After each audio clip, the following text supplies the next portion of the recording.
Hello, I'm Severin Suzuki speaking for ECHO, the Environmental Children's Organization. We're a group of 12 and 13-year-olds trying to make a difference. Vanessa Suddy, Morgan Geisler, Michelle Quigg, and me. We've raised all the money to come here ourselves, to come 5,000 miles to tell you adults you must change your ways. Coming up here today, I have no hidden agenda. I am fighting for my future. Losing my future is not like losing an election or a few points on the stock market. I am here to speak for all generations to come. I am here to speak on behalf of the starving children around the world whose cries go unheard. I am here to speak for the countless animals dying across this planet because they have nowhere left to go. I am afraid to go out in the sun now because of the holes in our ozone. I am afraid to breathe the air because I don't know what chemicals are in it. I used to go fishing in Vancouver, my home, with my dad, until just a few years ago we found the fish full of cancers. And now we hear of animals and plants going extinct, every day vanishing forever. In my life, I have dreamt of seeing the great herds of wild animals, jungles and rainforests, full of birds and butterflies. But now I wonder if they will even exist for my children to see. Did you have to worry of these things when you were my age? All this is happening before our eyes, and yet we act as if we have all the time we want and all the solutions. I'm only a child and I don't have all the solutions. But I want you to realize, neither do you. You don't know how to fix the holes in our ozone layer. You don't know how to bring the salmon back up a dead stream.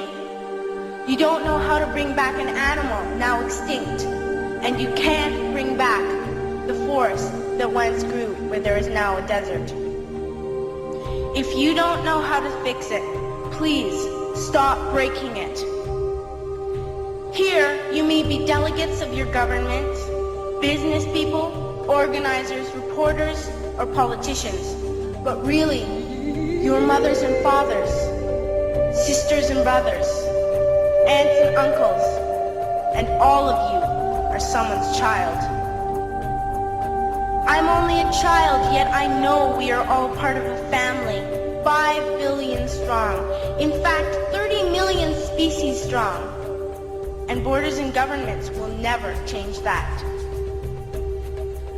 I'm only a child, yet I know we are all in this together and should act as one single world towards one single goal. In my anger, I am not blind, and in my fear, I am not afraid of telling the world how I feel. In my country, we make so much waste. We buy and throw away, and yet northern countries will not share with the needy. Even when we have more than enough, we are afraid to share. We are afraid to let go of some of our wealth. In Canada, we live the privileged life, with plenty of food, water, and shelter. We have watches, bicycles, computers, and television sets. The list could go on for 2 days. 2 days ago, here in Brazil, we were shocked when we spent time with some children living on the streets. This is what one child told us. I wish I was rich. And if I were, I would give all the street children food, clothes, medicines, shelter, and love and affection. If a child on the streets who has nothing is willing to share, why are we who have everything still so greedy? I can't stop thinking that these are children my own age, that it makes a tremendous difference where you are born. That I could be one of those children living in the favelas in Rio. I could be a child starving in Somalia, or a victim of war in the Middle East, or a beggar in India. I am only a child, yet I know if all the money spent on war was spent on finding environmental answers, ending poverty, and finding treaties, what a wonderful place this earth would be.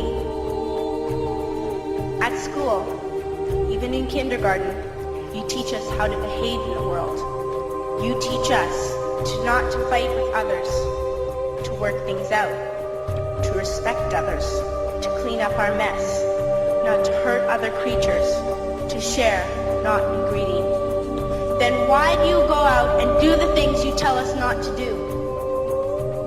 Do not forget why you are attending these conferences, who you're doing this for. We are your own children. You are deciding what kind of world we are growing up in. Parents should be able to comfort their children by saying, everything's going to be all right. It's not the end of the world, and we're doing the best we can. But I don't think you can say that to us anymore. Are we even on your list of priorities?